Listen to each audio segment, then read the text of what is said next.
오늘은 새 성도와 세상 권세 말씀 같이 로마서 13장 4절 3절 4절 읽겠습니다. 다스리는 자들은 선한 일에 대하여 두려움이 되지 않고 악한 일에 대하여 되나니 내가 권세를 두려워하지 아니하려느냐. 선을 행하라. 그리하면 그에게 칭찬을 받으리라. 그는 하나님의 사역자가 되어 내게 선을 베푸는 자니라. 그러나 내가 악을 행하거든 두려워하라. 그가 공연히 칼을 가지지 아니하였나니 곧 하나님의 사역자가 되어 악을 행하는 자에게 진노하심을 따라 보응하는 자니라.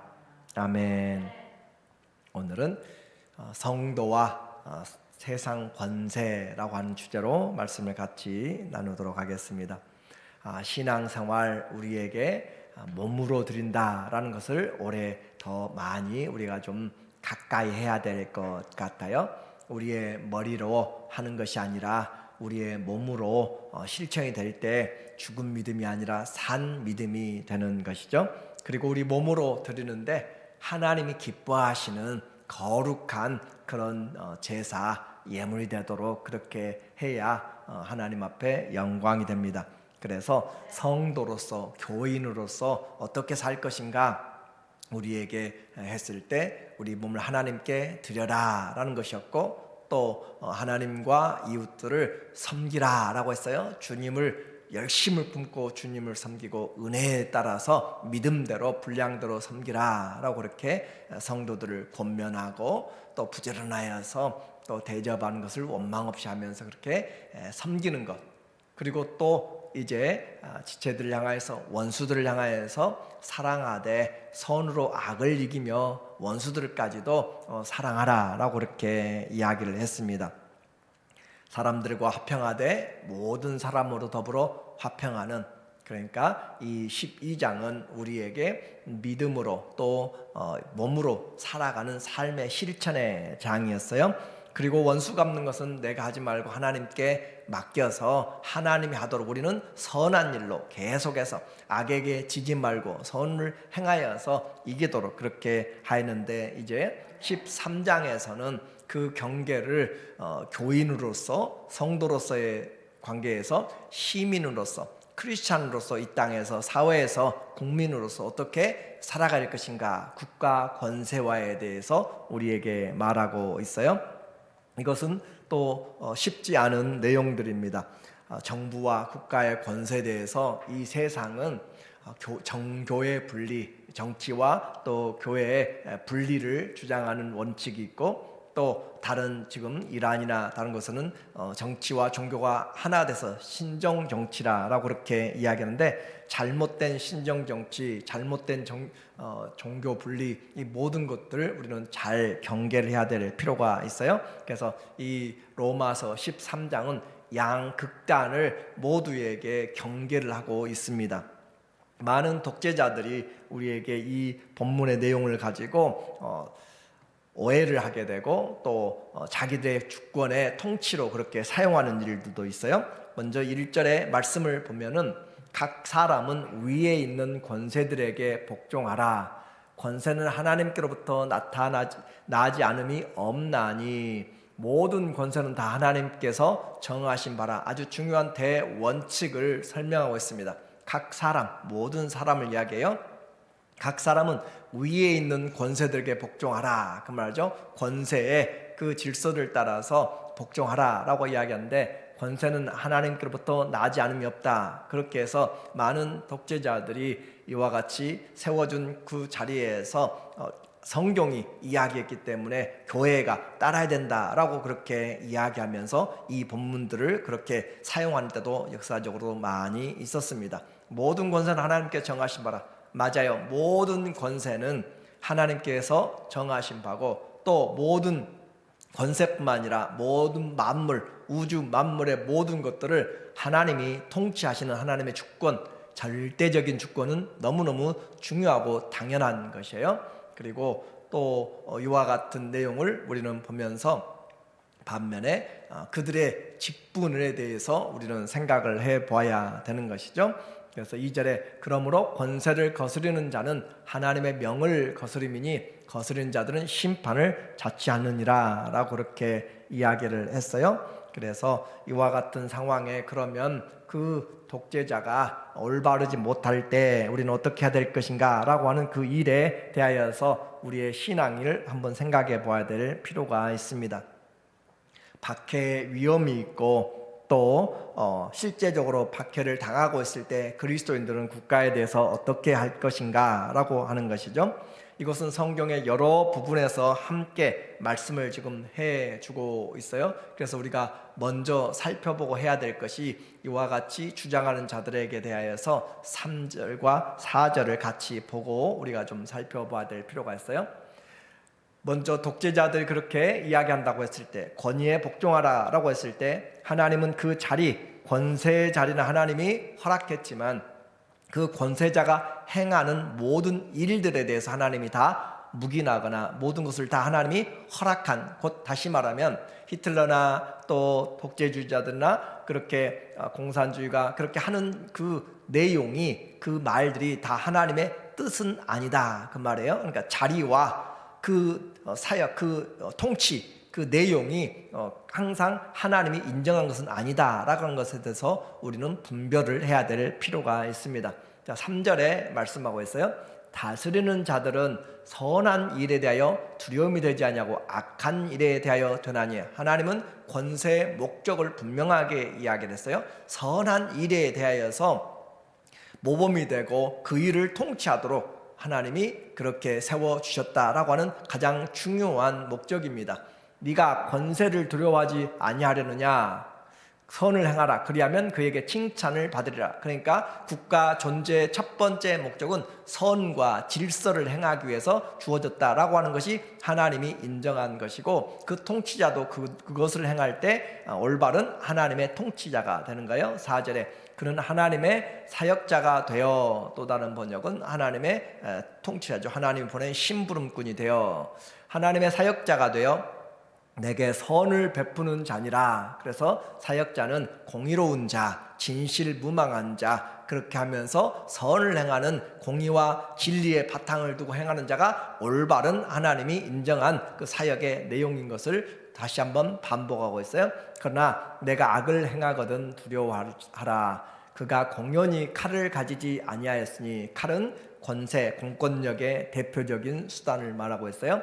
곧 하나님의 사역자가 심부름꾼이 되어 악을 행하는 자에게 진노하심을 따라 보응하는 자니라. 이제 우리에게 구체적으로 생각을 해보아서 이같이 되어지는 그 일을 실제적으로 예수님 당시에도, 로마 시대에도 예수님이 이스라엘은 로마의 통치를 받고 있었고 압제하에 있었죠. 또 바울이 이 편지를 쓰고 있는 그런 상황에서도 로마는 좋은 왕이 아니라 네로의 폭력적인 그런 억압의 황제 아래에 있었다라고 하는 것이죠.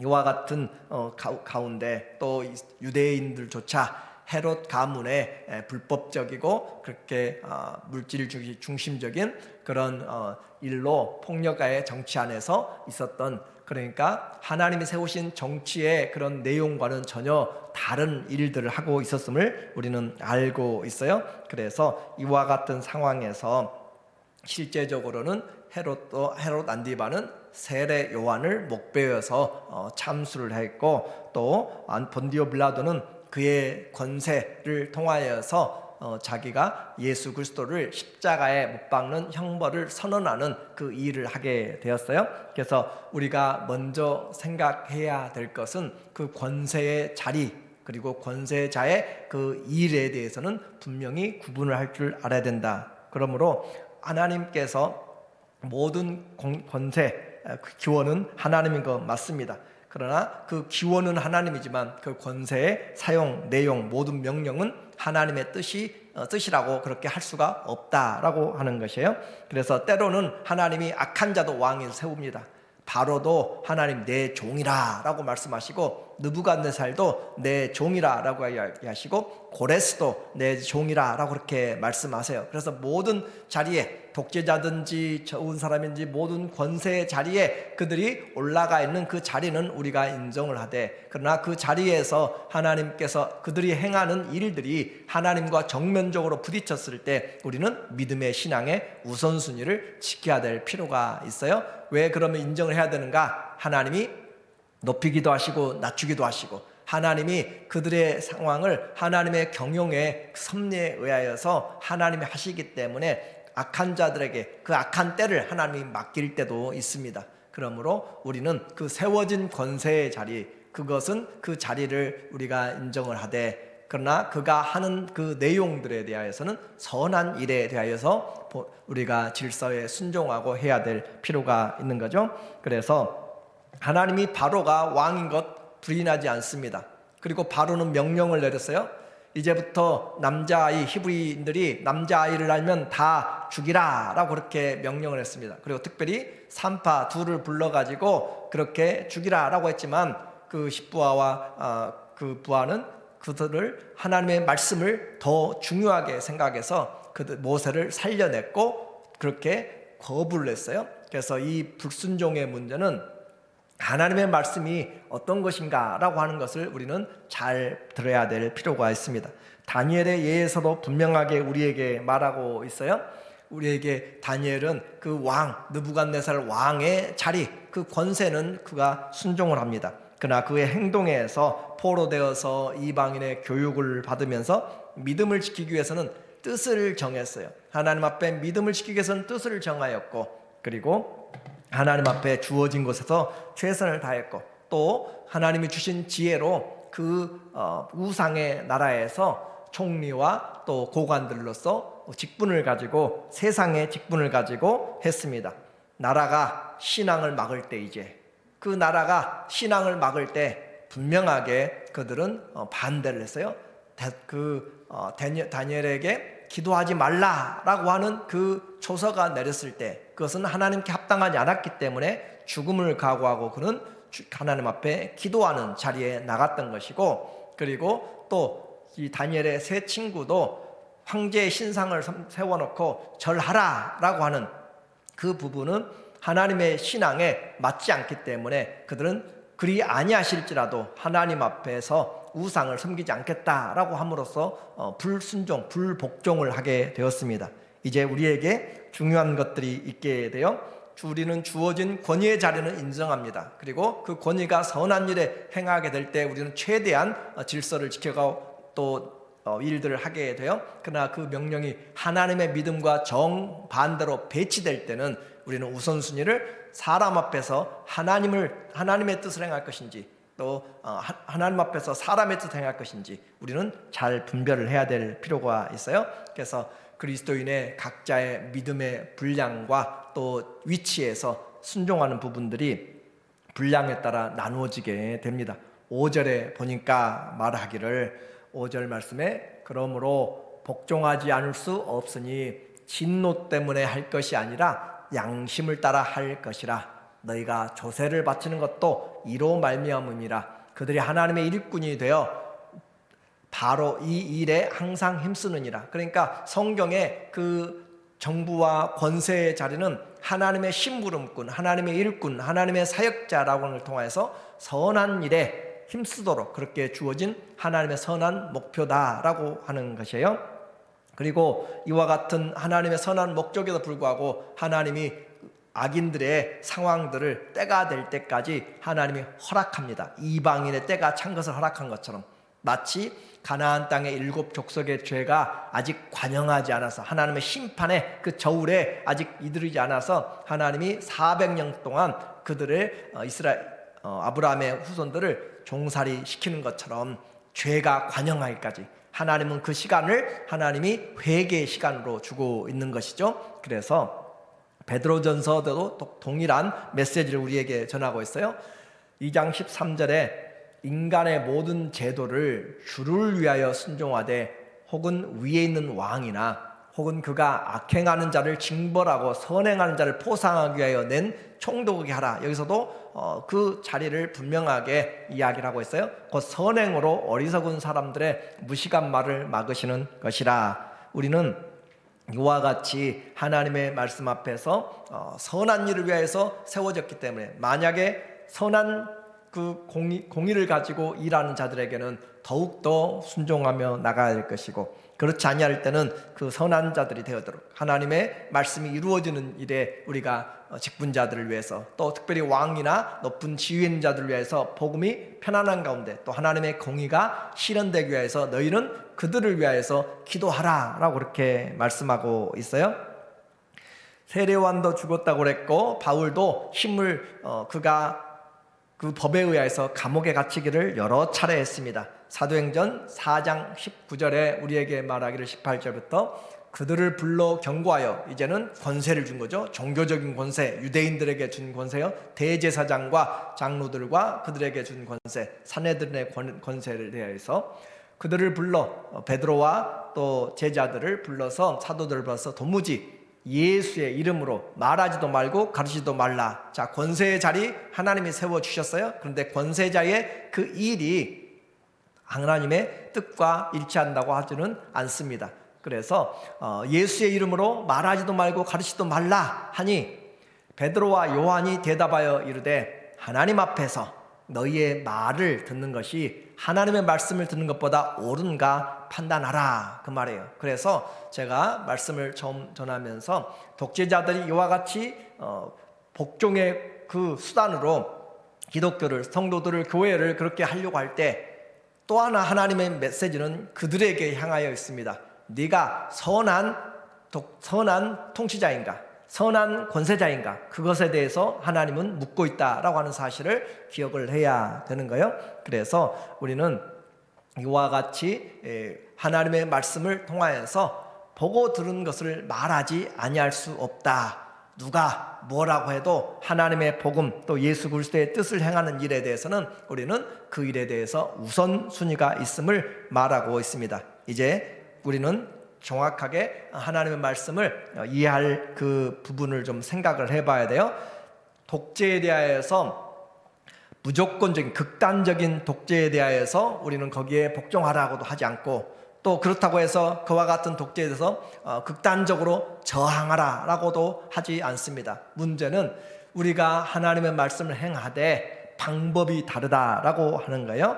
하나님의 말씀에 우리가 순종해서 올바로 나가되 방법은 폭력적인 것은 아니다라고 그렇게 말씀하고 있는 것이죠.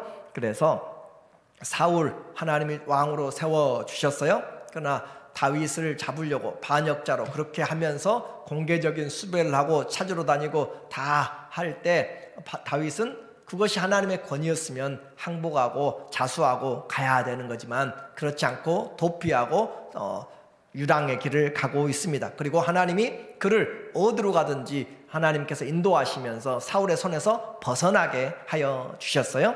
그러므로 하나님이 그렇게 그가 죽이려고 찾았을 때 이제 다윗의 입장에서 자기에게 사울을 죽일 수 있는 그 시간이 되었어요. 기회가 되었단 말이죠. 그냥 한 번만 창으로 찌르면 죽일 수 있는, 그런 모두가 잠들어 있을 때, 그들에게 갔을 때도, 또 왕이 굴에서 쉬고 있을 때도, 그렇게 죽일 수 있는 기회가 있을 때도 다윗은 자기의 방법이 아니라 하나님의 방법에 맡겨 놓은 거예요. 그래서 여호와께서 기름 부으신 자를 내가 해야 하는 것은 내가 하지 않겠다라고 함으로써 하나님께 맡겨 놓았다라고 하는 것이죠. 이제 우리는 무기력한 복종이 아니라 하나님 앞에서 복음을 위해서 방법은 주님의 방법을 통하여서 그렇게 우리가 해야 될 필요가 있는 거예요. 그래서 성도는 하나님 앞에서 세상 법보다 하나님의 법이 더 우선하다라고 하는 것은 가장 중요한 것입니다. 분명해요. 그리고 성도들은 사람들을 사랑해야 돼요. 악인도 축복을 해야 됩니다. 그러나 신앙의 정반대로 될 때 우리는 이와 같은 때는 믿음의 법이 우선한다라고 했어요. 그렇다고 해서 원수들을 죽이거나 폭동을 일으키는 것, 그런 것들은 무질서를 만드는 것은 하나님의 뜻이 아닙니다. 성도는 하나님의 방법, 하나님의 때, 하나님의 목적을 잘 분별하면서 하나님께서 우리에게 행하실 일들에 대해서, 그래서 뱀처럼 지혜롭고 비둘기처럼 순결하게 정말로 그와 같이 위기가 닥쳤을 때는 더욱더 하나님의 인도하심을, 말씀의 그 빛을 따라가도록 그렇게 하나님과의 관계가 더 깊어져야 그렇게 하나님을 섬길 수가 있습니다. 그리고 해야 될 일들은 해야 되는 거죠. 7절에 이야기하기를 모든 자에게 줄 것은 주되, 모든 자에게 줄 것은 주되, 우리의 의무를 다하되 그 말이죠. 조세를 받을 자에게는 조세를 바치고 관세를 받을 자에게는 관세를 바치고 두려워할 자를 두려워하며 존경할 자를 존경하라. 세상 우상의 나라 이집트나 또 바벨론이나 로마에 하나님의 사람들이 관직을 가지고 살았던 사람들이 많이 있습니다. 할 일이 있습니다. 북이스라엘의 아합은 아주 우상을 섬기도록 바알과 아세라 신을 섬기는 것으로 그렇게 아예 나라의 정책을 정하고 여호와의 신앙을 지키는 선지자들을 잡아서 죽였고, 그리고 엘리야까지 잡아서 죽이려고 그렇게 하고 있는 상황이었어요. 그러나 하나님은 엘리야를 지키시고 먹이시고 또 보호하시면서 하나님의 일들을 해 나가십니다. 그래서 성경에서 우리에게 여러 시대에 따라서 여러 사람들에 따라서 우리에게 하나님의 권위와 또 하나님의 말씀에 대한 순종에 대한 부분들을 우리에게 이야기를 해주고 있어요. 에스더서에 유대인들을 다 죽이라는 그런 명령이 떨어졌을 때 그 불법에 항의하기 위해서 그들은 모두가 모여가지고 한 것이 아니라 죽으면 죽으리라 라고 하는 그 자리에, 기도의 자리에, 자기가 해야 될 자리에 나가서 하나님 앞에 했습니다. 그리고 기도로 청원하였고 지혜를 얻어서 잔치를 열고 지혜를 얻어서 그 법들을 만들고 그렇게 해 나가서 제도를 변경시켰어요.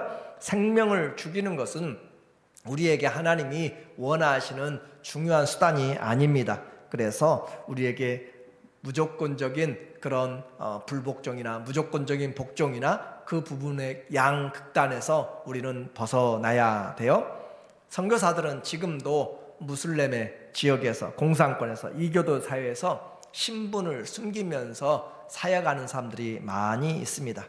썩어질 세상에서 썩지 않을 복음을 위하여서 그리스도인으로 살아가는 데는 정말로 지혜가 필요하고 하나님과의 관계에서 정말로 옳고 그른가도 중요하지만 그보다 더 중요하게 하나님의 뜻인가가 더 중요한 부분이 우리에게 다가오게 돼요. 그래서 세상이라고 다 그릇된 것은 아닙니다. 우리는 우리의 사는 삶의 모든 부분에서 주님께 돌려드리도록 그렇게 하는 것이 우리가 삶의 내용들이에요. 그래서 세상에 빛과 소금으로 빛을 비춰야 되고 썩어지는 곳에 소금으로 부패를 막아야 될 그런 책임들을 가지고 우리는 선한 청지기로, 하나님 나라의 청지기들로 또 이 땅을 살고 있습니다. 그래서 신앙과 국가의 관계를 우리가 종합적으로 정리를 해보면, 신앙과 국가의 관계는 우리에게 믿음이라고 하는 아주 중요한 것이 있습니다. 진리라는 것이죠. 진리 안에서 우리의 양심에서 하나님 앞에 순종을 해야 될 필요가 있어요. 그래서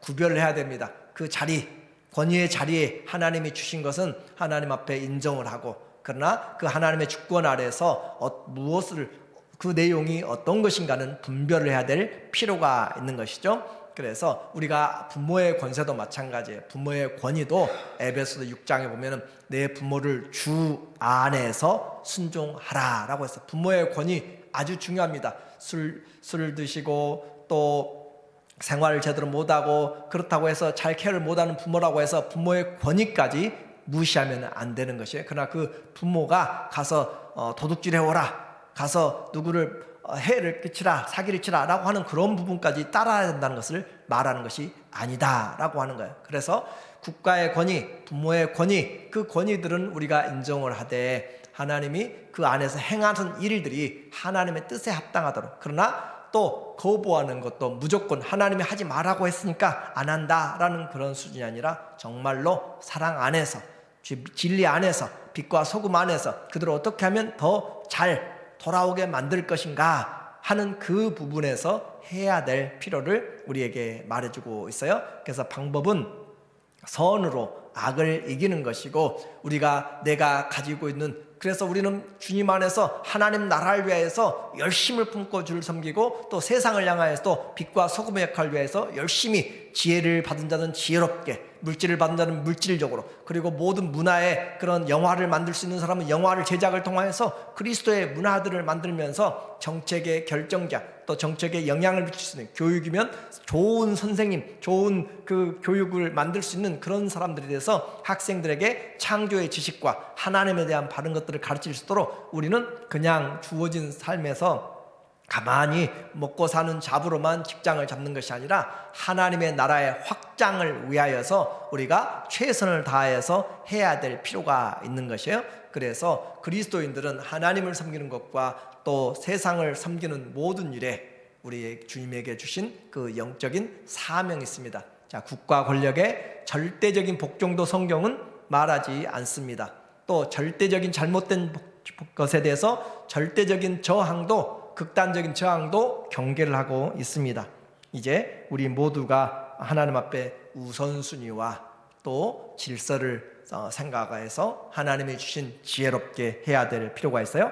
믿음은 타협이 아니라 중성이라고 그랬고, 선을 알고도 행치 아니하면 죄라고 했습니다. 그래서 우리에게 하나님 앞에서 정말 이 시대에 살아가기 힘든 때가 되었어요. 세상에서 우리에게 요구하는 바, 나라에서 또 경제적으로, 영적으로, 또 정치적으로, 군사적으로, 교육적으로 이 땅을 바라보면 정말 우리가 숨쉬기가 힘들 정도로 많은 비크리스찬적인 그런 것들로 많이 세워져 가고 있고, 우리에게 가까이 중독뿐만 아니라 동성애뿐만 아니라 모든 부분에서 하나님의 그 일들을 무너뜨리는 그런 질서들에 대해서 우리가 하나님 앞에서 정말 지혜롭게 살아야 될, 그 어느 때보다 하나님 앞에 너희가 지혜가 부족하거든 하나님께 기도하라. 그래야면 꾸짖지 아니하시고 우리에게 넘치도록 주시는 그 하나님이 계십니다. 그리고 하나님의 뜻이 분명하지 않을 때 말씀을 보면 우리에게 분명하게 우리의 갈 길을 가르쳐 보여주십니다. 믿음은 말씀 하나의 구절에 붙잡혀 가지고 얽매이는 것이 아니라 그리스도의 마음을 가지고 또 성령 안에서 주님이 주신 그 주님의 지각으로 하나님의 뜻을 구하고 순종하는 것이에요. 청지기적인 사명 다시 한번 생각하면서 우리에게 주어진 자리, 부모는 부모답게, 또 학생은 학생답게, 또 남편은 남편답게, 아내는 아내답게, 우리에게 주어진 직분은 직분자답게 그렇게 살아가는 것, 그것이 우리 몸으로 살아가야 될, 회복시켜야 될 이 시대의 크리스찬들의 가장 중요한 그 자리, 사명의 자리를 잘 회복하기를 예수님의 이름으로 축원합니다. 아멘. 하나님 아버지, 어려운 시대, 그러나 우리보다 더 어려운 시대에 살아간 믿음의 선조들을 보면서 우리도 하나님 안에서 바른 길을 가게 도와주시옵소서. 선한 청지기들이 되기를 원합니다. 하나님 안에서 열심을 품게 하여 주시고, 지혜가 부족한 자들에게 지혜를 주시고, 무슨 상황에서든지 하나님의 뜻을 구하며 주님께 우리의 몸으로 드리는 선한 믿음의 삶 되도록 하나님이 이 나라 민족들도 하나님께서 긍휼히 여겨 주시기를 원하며 예수님의 이름으로 기도합니다. 아멘.